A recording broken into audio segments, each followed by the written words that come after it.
সমালোচনা করতে গিয়ে রাজনৈতিক দলগুলোকে জনদাবি থেকে সরে না যাওয়ার আহ্বান তারেক রহমানের। সংস্কার করেও নির্ধারিত সময় নির্বাচন সম্ভব বলেছেন নাহিদ। শেখ হাসিনা ও তার পরিবারের সদস্যদের ১২৪টি ব্যাংক অ্যাকাউন্টের ৬৩৫ কোটি টাকা জব্দ। বিদেশে পাচার হওয়া অর্থ ফেরাতে কাজ শুরুর কথা জানালেন অর্থ উপদেষ্টা। ধর্ষণের বিরুদ্ধে শাহবাগের দিনভর শিক্ষার্থীদের বিক্ষোভ, পুলিশের সঙ্গে হাতাহাতি।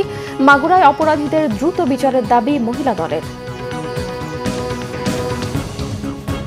দেখছিলেন ক্রাউন সিমেন্ট সংবাদ শিরোনাম, এবারে বিস্তারিত। বিএনপির ভারপ্রাপ্ত চেয়ারম্যান তারেক রহমান বলেছেন, সংস্কারের প্রয়োজন আছে। জনগণের চাহিদা অনুযায়ী বিএনপি দায়িত্ব পেলে সে সংস্কার করবে। নিত্যপণ্যের দাম নাগালে আনতে রাজনৈতিক দলগুলো কেন আলোচনা করছে না জানতে চায় বিএনপির ভারপ্রাপ্ত চেয়ারম্যান। তারেক রহমান বলেন, রাজনৈতিক দলগুলোর উচিত তারা ক্ষমতায় এলে কিভাবে বাজার ব্যবস্থাপনা ঠিক করবে, কিভাবে মানুষের সমস্যার সমাধান করবে সে বিষয়ে এখনই আলোচনা করা। নির্বাচন সংস্কারের পাশাপাশি ডিবেট হওয়া উচিত চিকিৎসা ব্যবস্থা নিয়ে। শুধু সংস্কার নির্বাচনী ব্যবস্থা বা নির্বাচন নয়, মানুষের জন্য স্বাস্থ্য, চিকিৎসা, বাজার ব্যবস্থা ও নিত্যপণ্যের দাম নিয়ন্ত্রণ নিয়ে সব দলের নিজস্ব প্রস্তাবনা দেওয়া উচিত। এসব নিয়ে রাজনৈতিক বিতর্কের আয়োজনেরও আহ্বান জানান তারেক রহমান। তিনি বলেন, রাজনৈতিক দলগুলোর এমন সমালোচনা করা উচিত হবে না যাতে সব সম্ভাবনা শেষ হয়ে যায়। শুধু তত্ত্বাবধায়ক সরকার ব্যবস্থা, শুধু সাংবিধানিক ব্যবস্থা, শুধু ভোটের ব্যবস্থা, বিভিন্ন ব্যবস্থা, সেগুলো যেরকম আলোচনা হওয়া উচিত, তার থেকে বেশি আলোচনা হওয়া উচিত বা সমান পরিমাণ অন্তত আলোচনা হওয়া উচিত কিভাবে মানুষের এই সমস্যার সমাধান করবে, কোন দল কিভাবে করবে। আমরা বাস্তবধর্মী সমালোচনা অবশ্যই করব একজন আরেকজনের, কিন্তু সমালোচনা করতে গিয়ে এমন পরিস্থিতিতে যাতে আমরা এসে না দাঁড়াই যেখানে আমরা জনগণের এই ইস্যুগুলোকে, দেশের এই ইস্যুগুলোকে আমরা অ্যাড্রেস করতে ভুলে যাব। আমাদের কাছে অন্য কিছু মুখ্য হয়ে যাবে, এগুলো গৌণ হয়ে যাবে। এটি যদি হয় তাহলে এই দেশের সম্ভাবনা সব শেষ হয়ে যাবে, নষ্ট হয়ে যেতে পারে। বিএনপি স্থায়ী কমিটির সদস্য মির্জা আব্বাস বলেছেন, শুধু ব্যবসায়ী নয়, সচিবালয় সহ সব দফতরে আওয়ামী লীগের দোসররা ঘাপটি মেরে বসে আছে। মঙ্গলবার গণমাধ্যমে কর্মরত সাংবাদিক, ফটো সাংবাদিক ও ভিডিও সাংবাদিকদের সম্মানে গুলশানে একটি হোটেলে ইফতারের মাহফিলের আয়োজন করে আমরা বিএনপি পরিবার। এতে বিএনপির স্থায়ী কমিটির সদস্য মির্জা আব্বাস বলেন, আওয়ামী লীগের দোসররা কে কোথায় অবস্থান করছে তা পরিষ্কারভাবে তুলে ধরতে হবে। একটা বিশেষ দল সম্পর্কে কোনো সংবাদপত্র কিছুই প্রকাশ করছে না, শুধু বিএনপির নামে ফুলিয়ে ফাঁপিয়ে প্রচার করা হচ্ছে। কোন ব্যবসায়ীর হেলিকপ্টারে কে কোথায় যায়, কোন ব্যবসায়ীকে কোন রাজনৈতিক দল টিকিয়ে রেখেছে সেসব খবরও প্রচার করা উচিত। অনুষ্ঠানে বিএনপির আরেক স্থায়ী কমিটির সদস্য ডক্টর আব্দুল মঈন খান বলেন, সংবাদপত্রের স্বাধীনতা ছাড়া গণতন্ত্র টেকসই হতে পারে না।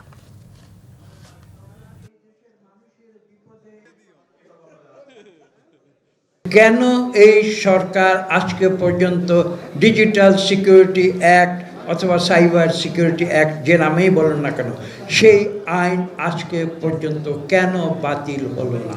আমি এই প্রশ্ন আজকে সরকারকে করতে চাই। শুধু ব্যবসায়ী না, আপনার সচিবালয়ে খোঁজ নেন, আওয়ামী দোসররা কীভাবে সেখানে মৌরসি পাট্টা নিয়ে বসে আছে। ওখানে আওয়ামী দোসররা আজকে অবস্থান নিয়েছে সচিবালয়, থানা পরিষদ, ইউনিয়ন পরিষদ, সমস্ত জায়গায় তারা অবস্থান নিয়েছে।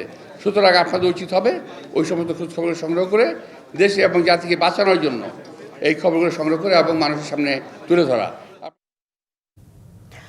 সংস্কার করে নির্ধারিত সময়ের মধ্যেই নির্বাচন সম্ভব বলেছেন জাতীয় নাগরিক পার্টির আহ্বায়ক নাহিদ ইসলাম।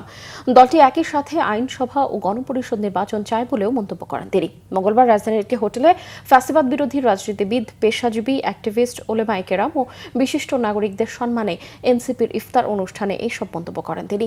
নির্বাচনের আগে আইন শৃঙ্খলা পরিস্থিতির উন্নতি জরুরি বলেও মন্তব্য করেন তিনি। এ সময় নাহিদ অভিযোগ করেন, বাংলাদেশ বিরোধী শক্তিরা এখনও ষড়যন্ত্র করে যাচ্ছে। বিচারের মাধ্যমে আওয়ামী লীগের ফয়সালা করা দরকার বলেও জানান তিনি। আওয়ামী লীগের বিরুদ্ধে সবাইকে এক সিদ্ধান্তে আসারও আহ্বান জানান সংগঠনের সদস্য সচিব আখতার হোসেন।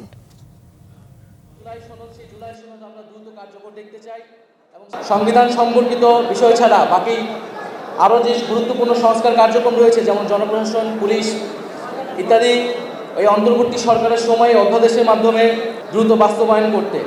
আমরা নির্বাচনের ক্ষেত্রে আমরা বলছি যে সামনের নির্বাচনটা একই সাথে আইনসভা এবং একই সাথে গণপরিষদ নির্বাচন করা সম্ভব, এবং এর মাধ্যমে একটি নতুন সংবিধান এবং নতুন করে আমরা গণতন্ত্রের পথে উত্তরণ করতে পারব।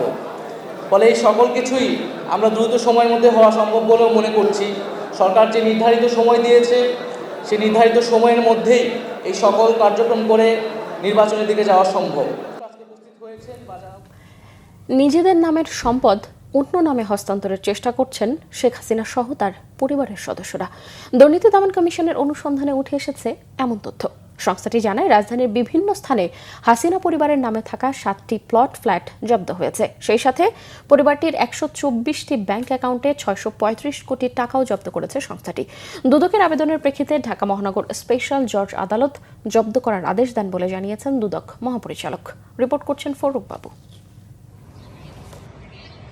রাজধানীর গুলশান 2 নম্বর আবাসিক এলাকার 71 নম্বর রোডের এই বাসার একটি ফ্ল্যাটের মালিকানা শেখ হাসিনার বোন শেখ রেহানার মেয়ে টিউলিপ সিদ্দিকের। দুদক বলছে 2015 সাল পর্যন্ত আয়কর নথিতে উল্লেখ করলেও পরবর্তীতে ছল চাতুরির মাধ্যমে ভুয়া নোটারি রেজিস্ট্রেশন মূল্যে ছোট বোন আজমিনা সিদ্দিকীকে ফ্ল্যাটটি হস্তান্তর করা হয়। একইভাবে রাজধানীর সেগুনবাগিচায় টিউলিপের মা শেখ রেহানার ফ্ল্যাটের সন্ধান পেয়েছে দুদক। প্রথমে মালিকানা শেখ রেহানার থাকলেও পরবর্তীতে ব্যারিস্টার মঈন গনিকে পাওয়ার অব অ্যাটর্নি দেওয়া হয়েছে।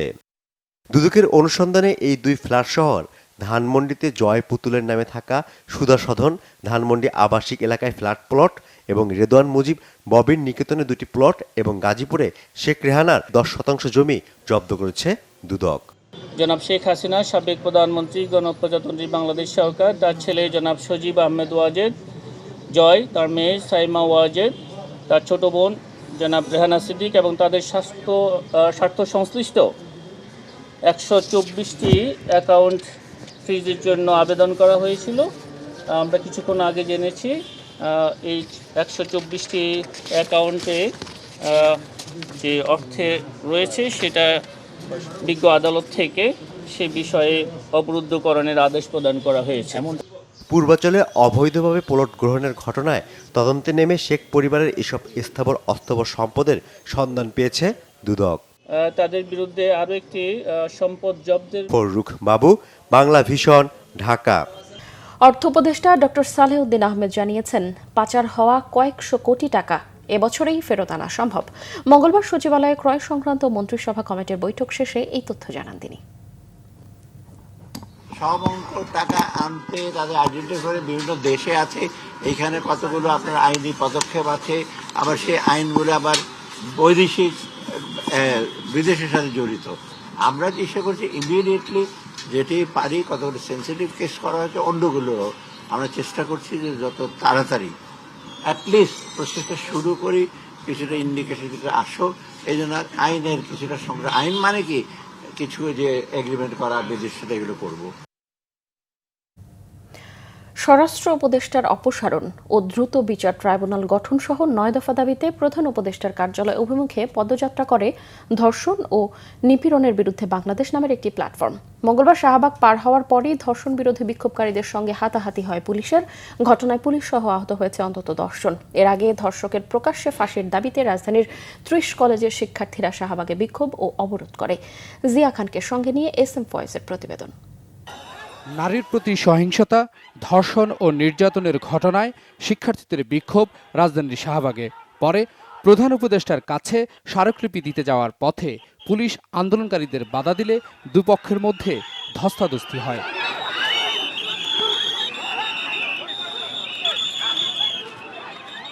ধর্ষণ, নারী নিপীড়ন বিরোধী নানা স্লোগান দেন শিক্ষার্থীরা। অপরাধীর সর্বোচ্চ শাস্তি চান তারা। প্রধান উপদেষ্টা বরাবর স্মারকলিপি দিব, তো আসার পরে তারা পুলিশ আমাদেরকে আটকে দেয়। আমরা সেখানে তাদেরকে বারবার অনুরোধ করি যে আমাদেরকে যেতে দেন, আমরা স্মারকলিপি দিব। তারপর দেখেন, এই যে দেখেন পুলিশ নিজে অ্যাটাক করেছে এবং মাসুদ, পুলিশ অফিসার মাসুদ উনি নিজে আমার মুখ চেপে ধরেছে, গলা চেপে ধরেছে। ফ্যাসিস্ট আমলেও এইসব ধর্ষণ নিপীড়নের বিরুদ্ধে সরকার চুপ ছিল, এখনও দেখছি এই রক্তক্ষয়ী জুলাই বিপ্লবের পরেও সেম অবস্থায় রয়ে গেছে। শান্তিপূর্ণভাবে একটা মিছিল, যেটা সামনে সারিতে খালি নারীরা ছিল, সেই মিছিলে এই স্বরাষ্ট্র উপদেষ্টার পালন করা পুলিশ হামলা চালাইছে। আপনারা জানেন আমাদের অন্যতম দাবি, 9 দফার অন্যতম দাবি ছিল এই যে ব্যর্থ জাহাঙ্গীর, আমাদের নিরাপত্তা না দিতে পারা জাহাঙ্গীর, আমাদের মারা যাওয়ার কারণ জাহাঙ্গীর, অথর্ব জাহাঙ্গীর, তার পদত্যাগ করতে হবে। 9 দফা দাবি স্মারকলিপি সহ প্রধান উপদেষ্টা বরাবর আসছিলাম। এখানে কিন্তু মোড়ে মোড়ে প্রত্যেকটা মোড়েই পুলিশ দাঁড়ানো ছিল। তারা জানতো যে মিছিলের অগ্রভাগে নারীরাই ছিল, তারা তাও প্রতিবারের মতন এবারও এখানে নারী পুলিশ অফিসার রাখে নাই।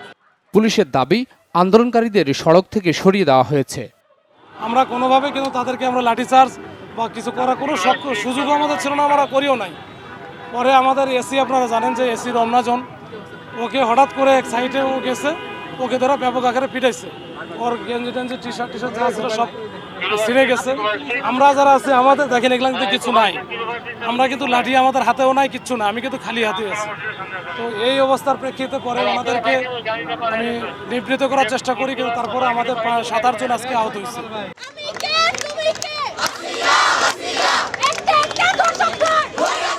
এর আগে জাতীয় জাদুঘরের সামনে মিছিল নিয়ে জড়ো হয় শিক্ষার্থীরা। নারীর সুরক্ষায় রাষ্ট্রের কার্যকর পদক্ষেপের তাগিদ তাদের। কিছু হলে আমাদের মেয়েদের দোষটাই সর্বপ্রথম আসে, তাই আমি চাচ্ছি সরকার যাতে জিনিসটার প্রতি গুরুতরভাবে সচেতন হয়, আর এটা শাস্তি যাতে জনসম্মুখে করা হয়, আর এমন শাস্তি দেওয়া হয় যাতে আর 10টা মানুষ রেপ করতে গেলে 10 বার চিন্তা করে যে সে কি করছে। এই সমাজে আমি লজ্জিত, এখানে ধর্ষকরা ঘুরে বেড়ায়, অথচ যারা ধর্ষিত হইতেছে তারা নিজেকে অন্ধকারে গুটায় নিতেছে। কেন? ধর্ষকদের চূড়ান্ত বিচার করতে হবে। নারী নির্যাতনের পেছনে প্রশাসনের ব্যর্থতাকে দায়ী করেন শিক্ষার্থীরা। S M Foyez, Bangla vision, Dhaka.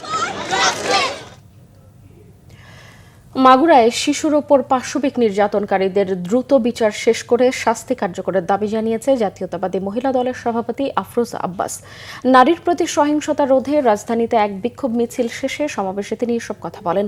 মঙ্গলবার সকালে খিলগাঁও চৌরাস্তা থেকে বিক্ষোভ মিছিল শুরু হয়ে প্রধান সড়ক হয়ে বাসাবো বালুর মাঠে গিয়ে শেষ হয়। বিক্ষোভ কর্মসূচিতে আফরোজা আব্বাস বলেন, দ্রুত দেশের আইন শৃঙ্খলা পরিস্থিতি স্বাভাবিক করার পদক্ষেপ নিতে হবে অন্তর্বর্তীকালীন সরকারকে।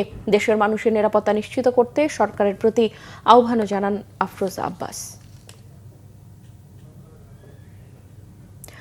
আগামী নির্বাচন কঠিন ও প্রতিযোগিতামূলক হবে বলেছেন বিএনপি চেয়ারপারসনের পররাষ্ট্র বিষয়ক উপদেষ্টা কমিটির বিশেষ সহকারী ইঞ্জিনিয়ার ইশরাক হোসেন। মঙ্গলবার দুপুরে ঢাকা মহানগর দক্ষিণের গ্যান্ডারিয়া থানা বিএনপির আয়োজনে রাষ্ট্র মেরামতে বিএনপির ঘোষিত 31 দফা শীর্ষক কর্মশালায় ইঞ্জিনিয়ার ইশরাক হোসেন এসব কথা বলেন। তিনি বলেন, আগামী দিনের রাজনীতি হবে ভিন্ন, জনগণের প্রত্যাশাও হবে ভিন্ন। তাই জনগণের সমর্থন আদায়ে অবশ্যই মেধাভিত্তিক রাজনীতি করতে হবে। গতানুগতিক রাজনীতি করলে জনগণ থেকে বিচ্ছিন্ন হয়ে পড়ার শঙ্কার কথাও তিনি বলেন। বিএনপির এই নেতা আরও বলেন, আওয়ামী লীগ সাধারণ মানুষকে তাদের দাস বানানোর চক্রান্তে মেতে উঠেছিল। এ আয়োজনে ঢাকা দক্ষিণ বিএনপির আহ্বায়ক রফিকুল আলম মজনু, ঢাকা মহানগর দক্ষিণের সদস্য সচিব তানভীর আহমেদ সহ কেন্দ্রীয় ও ঢাকা মহানগর দক্ষিণ বিএনপির বিভিন্ন অঙ্গ সংগঠনের নেতাকর্মীরা উপস্থিত ছিলেন।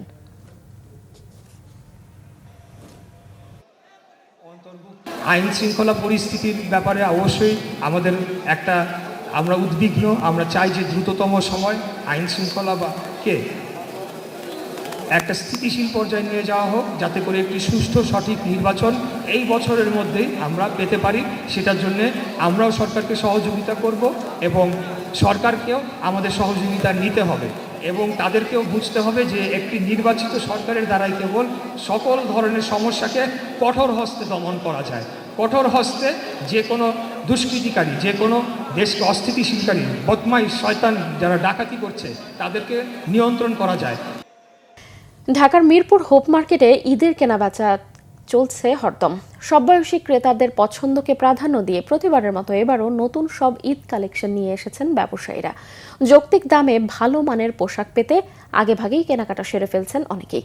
বিস্তারিত মোবাশ্বের আহমেদের রিপোর্টে। সাশ্রয়ী মূল্যে কেনাকাটার অন্যতম স্থান হিসেবে এলাকার মানুষের কাছে বেশ পরিচিত মিরপুরের হোপ মার্কেট। ছোট থেকে বড় সব বয়সী ক্রেতাদের পছন্দের পোশাক মেলে বছর জুড়ে। ক্রেতাদের আনাগোনায় সারা বছরই ভিড় লেগে থাকে মার্কেটটিতে, আর ঈদ এলে তা বাড়ে কয়েক গুণ। ছেলেদের টি শার্ট, প্যান্ট, ফতুয়া পাঞ্জাবি, মেয়েদের 2 পিস, 3 পিস ও ছোটদের ফ্রক সহ নানা রকমের দেশি বিদেশি সালোয়ার কামিজ নিয়ে এবারের ঈদ বাজার সাজিয়েছেন হোপ মার্কেটের ব্যবসায়ীরা। 2 পিসগুলো আর কি 700, 800, 1000, 1 পিস 350, 400, 500 এরকমের ভিতরে অ্যাভেলেবেল আছে। ঈদে হয়তো আরও বাড়তে পারে, কালেকশন নতুন আসবে আরও, কারণ প্রত্যেকবারই নতুন নতুন কালেকশন আসে, এক জিনিস দিয়ে তো হয় না। ঈদের মধ্যে অনেকই উঠানো হয়েছে পুরোটা, আপনার গাউন টাইপের, দেন টু পিস টাইপের, টপস টাইপের, এগুলো আর কি বেশি উঠানো হয়েছে। চলতেছে আপনার গাউন টাইপের, এগুলো আর কি একটু বেশি চলছে। হোপ মার্কেট পছন্দ করে আসলে ঘটনাটা হলো এখানে অল্প লাভে বিক্রি করা হয়। যেমন এমনও কালেকশন আছে যে 50 টাকা লাভে বিক্রি করা হয়, এটা মনে করেন অন্য কোথাও এই দামে বিক্রি করা হয় না। মিরপুর এলাকার বাসিন্দাদের পাশাপাশি আশেপাশের এলাকারও অনেকে আসেন এই মার্কেটে। টিনেজার আছে এখানে, বেশিরভাগ মানুষই আমরা এখানে আসি কারণ এখানে রিজনেবল প্রাইসে সব কিছু খুব ভালো পাওয়া যায়, হাতের নাগালে এক জায়গাতে অনেক কিছু আছে। কাজিনদের জন্য জামা কাপড় কিনতে আসছি, অলরেডি একজনের জন্য কিনা হয়েছে, আলহামদুলিল্লাহ বাজেট ফ্রেন্ডলি সব কিছু পাওয়া যাচ্ছে আর কোয়ালিটি ফুলও আছে যথেষ্ট। হোপে আসার উদ্দেশ্য হলো যে হোপের ভিতরে মহিলাদের প্রোডাক্টটা অ্যাভেলেবেল পাওয়া যায় এবং রিজনেবল প্রাইসও হয়। আমার বাসার কাছ থেকেও এটা অনেক কাছে, আর প্রাইস রিজনেবল, প্লাস হচ্ছে এখানে সব কিছু এভরিথিং পাওয়া যায়। হোপ মার্কেটের আশেপাশের ফুটপাতের দোকানগুলোতেও সাশ্রয়ী মূল্যে ব্যাগ, স্যান্ডেল সহ বিভিন্ন আকর্ষণীয় পণ্য পাওয়া যায়। মুবাশির আহমেদ, বাংলা ভিশন, ঢাকা। দেশের বিভিন্ন স্থানে চলমান ধর্ষণ ও নারীর ওপর নিপীড়নের ঘটনাগুলোকে পরিকল্পিত অভিযোগ করে 7 দিনের মধ্যে স্বরাষ্ট্র উপদেষ্টা ও আইজিপিকে শক্তভাবে অবস্থান নেয়ার দাবি জানিয়েছেন ঢাকা বিশ্ববিদ্যালয়ের শিক্ষকদের সংগঠন সাদা দলের আহ্বায়ক অধ্যাপক ডক্টর মোর্শেদ হাসান খান। মঙ্গলবার ঢাকা বিশ্ববিদ্যালয়ের অপরাজেয় বাংলার পাদদেশে সাদা দলের মানববন্ধনে এসব কথা বলেন তিনি আরো বলেন, 5 আগস্টের পর এত দ্রুত সরকারের সামনে দাবি নিয়ে দাঁড়াতে হবে এটা তারা চিন্তাই করেননি, তারপরও তারা দাঁড়াতে বাধ্য হয়েছেন। আরো বলেন, আজকে বাংলাদেশের প্রতিটি জেলায় নারী ও শিশুরা নানা দুর্ঘটনার শিকার হচ্ছে, এটা পরিকল্পিত বলেই মনে করেন তিনি। মানববন্ধনে শিক্ষক নেতারা আরো বলেন, জানমালের নিরাপত্তা নিশ্চিত করা সরকারের দায়িত্ব।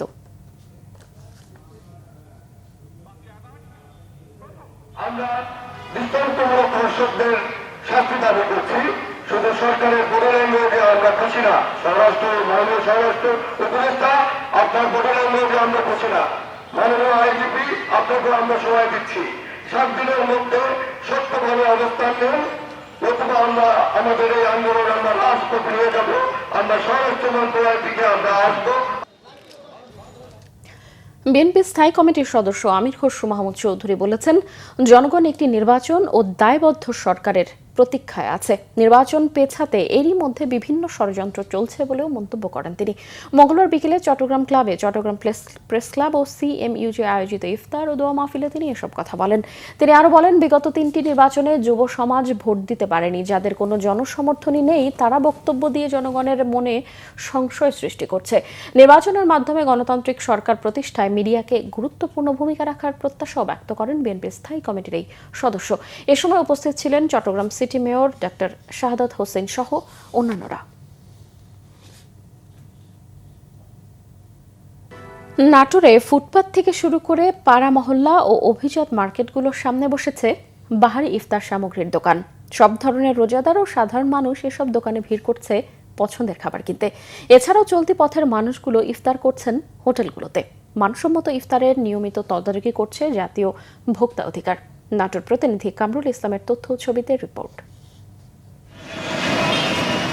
নাটোর শহরের বিভিন্ন জায়গায় বড় ইফতারের দোকান বসলেও এলাকাভিত্তিক নানা স্থায়ী ও অস্থায়ী ইফতারের বাহারি পদ নিয়ে দোকান বসানো হয়। খাবারগুলো বেশ মানসম্পন্ন, ভিড় বেশি। হালিম, কাবাব, চিকেন ফ্রাই, শাহি জিলাপি, দই, বুন্দিয়া, মিষ্টি, ফালুদা, মাঠার পাশাপাশি রয়েছে খেজুর, ফলমূল ও শরবতেরও ব্যাপক চাহিদা। আমি প্রতি বছর রমজানে এখান থেকে ইফতার কিনি এবং খুব সাশ্রয়ী মূল্যে কিনি। শাহি জিলাপি, পেঁয়াজি, তারপর চানাচুর, ইফতারি আইটেমগুলো, বেগুনি, তারপরে হলো এইগুলাই আর কি, কাবাব, টিকা কাবাব, এইগুলো নিলাম। খাবার মান এবং পরিবেশ মানে গুণগত মান সব দিক দিয়ে সব কিছুই ঠিক থাকে, সেই জন্য এই পাবলিক এত আসে, চাহিদা এই জন্য এত বেশি। হোটেলের ভিতরে কম দামে ভ্রাম্যমাণ লোকদের প্রতিদিন বিভিন্ন পদের খাবার দিয়ে ইফতারি করানো হয়। সপরিবারে প্রচুর হোটেলে ইফতারি করার জন্য আসছে। নাটোরে প্রচুর হোটেল, ঐতিহ্যবাহী একটা হোটেল, যেটা অনেক ছোটোবেলা থেকেই আমরা এখানে আসতাম। অনেক পুরাতন নাটোরের প্রসিদ্ধ একটা হোটেল, এখানে আমরা অনেক আগে থেকে, যেমন ছোটো থেকে এখানে আমাদের আসা যাওয়া হয় এবং খাবারটা অনেক সুস্বাদু, এই জন্য আমরা এখানে দেখা যাচ্ছে বছরে আমরা অনেক দিন এখানে ইফতার করি। দোকানের নানা রকম ইফতারির দাম সবার ক্রয় ক্ষমতার মধ্যে, পাওয়া যাচ্ছে নানা পদের ইফতার। মাংসর চপ আছে, তারপরে যে আপনার ওই জালি কাবাব আছে, শাহী জালি কাবাব আছে, শাহী জিলাপি, তারপরে হলো গুড়ের জিলাপি, তারপরে টিকা কাবাব। ইফতারি মানসম্মত পরিবেশন না করলে জরিমানা সহ নিয়মিত তদারকি করা হচ্ছে বলে জানান এই কর্মকর্তা। যে বাজার তদারকি আছে সে সময় আমরা এগুলিতে খেয়াল রাখছি যে বাসি পচা খাবার যাতে সরবরাহ করা হচ্ছে কিনা, পোড়া তেলে ভেজে কোনো খাবার সরবরাহ করা হচ্ছে কিনা, কিংবা একেবারে খাবার বিক্রির সময় খাবারটা ঢেকে সংরক্ষণ করা হচ্ছে কিনা, এই বিষয়গুলি আমাদের নজরদারিতে আছে। এবং বেশ কয়েকজনকে এই অপরাধে আমরা এই রমজান মাসে আমরা টাস্কফোর্সের আওতায় সাজাও পেয়েছি, তাদের আর্থিক জরিমানা হয়েছে। শহরের মানুষের মধ্যে একটা বড় অংশ ইফতার করেন রাস্তার ফুটপাতের দোকানগুলো থেকে। এতে খাবারের মান নিয়ে প্রশ্ন থাকলেও খুব বেশি প্রভাব পড়ছে না জনমনে। কামরুল ইসলাম, বাংলা ভিশন, নাটোর। এবছর জনপ্রতি সর্বনিম্ন ফিতরার হার 110 টাকা ও সর্বোচ্চ 2805 টাকা নির্ধারণ করা হয়েছে। মঙ্গলবার বায়তুল মোকাররম জাতীয় মসজিদে ইসলামিক ফাউন্ডেশনের সভাকক্ষে ফিতরা নির্ধারণ কমিটির সভায় ফিতরার এই হার নির্ধারণ করা হয়। গত বছর সর্বনিম্ন ফিতরা ছিল 115 টাকা, সর্বোচ্চ 2970 টাকা। করলে সর্বনিম্ন হবে সেটা 110 টাকা, আর পনিরেরটা সর্বোচ্চ হয় সেটা হলো 2805 টাকা। বাকি স্থানীয় বাজার দর হিসাবে যদি কেউ আদায় করে তার সাদাকাতের ভিতরে আদায় হয়ে যাবে। এটা খুব গুরুত্বপূর্ণ একটা নোট। রাজশাহীতে সড়ক, মহাসড়ক ও ফুটপাতে ইফতার সারেন কর্মব্যস্ত রোজাদাররা। বিশেষ করে আইনশৃঙ্খলা বাহিনীর সদস্য ও দোকান কর্মচারীদের প্রতিদিনের ইফতার হয় আপনজনদেরকে ছাড়াই। উপায় না থাকায় দোকান মালিক ও কর্মচারীরা আনন্দ খোঁজেন একসাথে ইফতারে। জসিমউদ্দিনের ক্যামেরায় রাজশাহী থেকে পরিতোষ চৌধুরী আদিত্যের রিপোর্টে থাকছে বিস্তারিত। রাজশাহীতে নাগরিক নিরাপত্তা ও ট্রাফিক নিয়ন্ত্রণে দিনভর ব্যস্ত আইনশৃঙ্খলা বাহিনীর সদস্যরা। এছাড়া বেশিরভাগ দোকানের শ্রমিকদের ইফতার হয় কর্মস্থলে। সাহেববাজার, সোনাদিঘি মোড়, 0 পয়েন্ট, গণকপাড়া সহ প্রতিটি মার্কেটের দোকানে দোকানে ইফতার আয়োজনের ধুম পড়ে। পরিবার ও প্রিয়জনের সাথে ইফতার করতে না পারার কষ্ট ভুলে সহকর্মীদের সাথেই ইফতারের আনন্দ ভাগ করেন তারা। ঈদের আনন্দকে সামনে রেখে এই যে আমাদের কর্মযজ্ঞ, এই যে আমাদের ইফতার, এগুলো পরিবারের যেই দুঃখ বেদনা, একসাথে থাকতে পারি না তাদের সাথে, সেটা ভুলিয়ে দেয়। দোকানে ইফতার করা হয়, একসাথে সবাই মিলে ইফতার করি, ভালো লাগে। সময় না পাওয়ার কারণে এখানে করা, অবশ্যই মন খারাপ হয়, মন খারাপ হয় বাসার জন্য। এখন সব ছোট ভাই বড় ভাই আছে, সবাই মিলে এখন মনটা ভালো করতে হয়। এখানে বছর করার দিন সবাই একসাথে মিলে মিশে আনন্দ একটা, এটাই সবাই খেলিয়ে। পয়লা রমজানে বাসায় যাই ফ্যামিলির সঙ্গে ইফতারি করে ওই দিনটায়, আর অন্য দিন আমরা সময় পাই না, বাকি সময়টা এখানে কাটাই দিই। যেখানে আমাদের ডিউটি থাকে সে ডিউটি প্লেসে আমরা ইফতারি করি।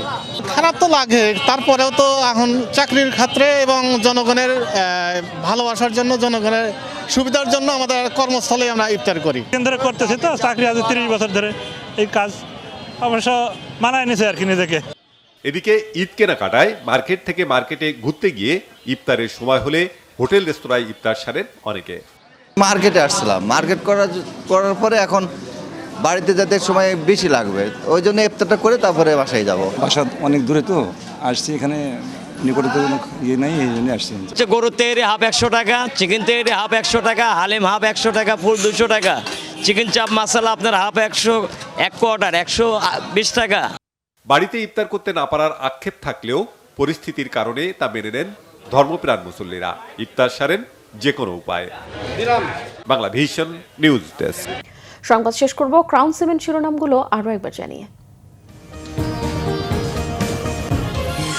সমালোচনা করতে গিয়ে রাজনৈতিক দলগুলোকে জনদাবি থেকে সরে না যাওয়ার আহ্বান তারেক রহমানের। সংস্কার করেও নির্ধারিত সময় নির্বাচন সম্ভব বলেছেন নাহিদ। শেখ হাসিনাও তার পরিবারের সদস্যদের 124টি ব্যাংক অ্যাকাউন্টের 635 কোটি টাকা জব্দ। বিদেশে পাচার হওয়া অর্থ ফেরাতে কাজ শুরুর কথা জানালেন অর্থ উপদেষ্টা। ধর্ষণের বিরুদ্ধে শাহবাগে দিনভর শিক্ষার্থীদের বিক্ষোভ, পুলিশের সঙ্গে হাতাহাতি, মাগুরার অপরাধীদের দ্রুত বিচারের দাবি মহিলা দলের। দর্শক, এই ছিল এখনকার মতো। পরের সংবাদ সকাল 7:30টায় দেখার আমন্ত্রণ রইল। এছাড়াও বাংলা ভিশন সংবাদ ও সংবাদ সংশ্লিষ্ট অনুষ্ঠান দেখতে ভিজিট করুন www.bbnews24.com ও facebook.com/banglavishnnews এবং সাবস্ক্রাইব করুন youtube.com/banglavishnnews। এতক্ষণ সঙ্গে থাকায় ধন্যবাদ সবাইকে।